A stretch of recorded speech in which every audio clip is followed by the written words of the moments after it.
What seemed normal in your family but was actually super messed up? I was about 5, and we were all at my aunt's house for Thanksgiving dinner. My Uncle Jack, a loud beer-in-hand kind of guy, had taken it upon himself to deep fry the turkey that year. It was a big deal. He'd been talking about it for weeks, bragging that it would be the juiciest damn bird anyone's ever tasted. So the moment arrives. Uncle Jack wheels out this janky deep fryer he borrowed from a buddy and sets it up in the garage. My dad kept telling him to be careful, that it looked unstable. But Jack waved him off with his usual, "Relax, I know what I'm doing," bravado. As the oil heated up, people were drinking, laughing, and keeping half an eye on the game in the living room. I was playing with my cousins in the hallway when suddenly there was this massive boom followed by screaming and the sound of glass breaking. The fryer had tipped over, flaming hot oil shot everywhere. It splashed up the garage walls and caught the old curtains on fire.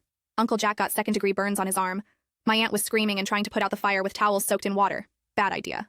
My dad ended up using the fire extinguisher and calling 911. The garage was scorched. The turkey was literally on the ceiling. Dinner was ruined. Jack had to go to the ER. Now here's where the funny part comes in. For years, everyone would retell the story as if it were some hilarious, chaotic holiday moment. They'd do impressions of Jack screaming, laugh about how the turkey flew, and show off the burn mark on the garage ceiling like it was a badge of honor. But as I got older, I started to realize how not funny it actually was. Uncle Jack was drunk. Not tipsy, drunk. He'd been drinking since 10 a.m., and no one thought to stop him from handling a vat of boiling oil. There were little kids running around. My cousin Anna, who was 7, had just walked past the garage seconds before. The fryer tipped. If she had been a few steps slower, that oil could have hit her. She could have died. No one really talks about that part.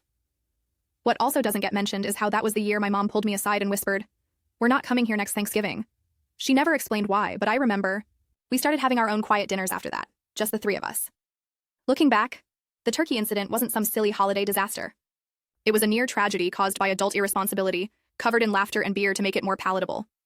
It wasn't a story about a flying turkey. It was a story about how people sometimes laugh to avoid facing how messed up things really are. But hey, classic Uncle Jack, right?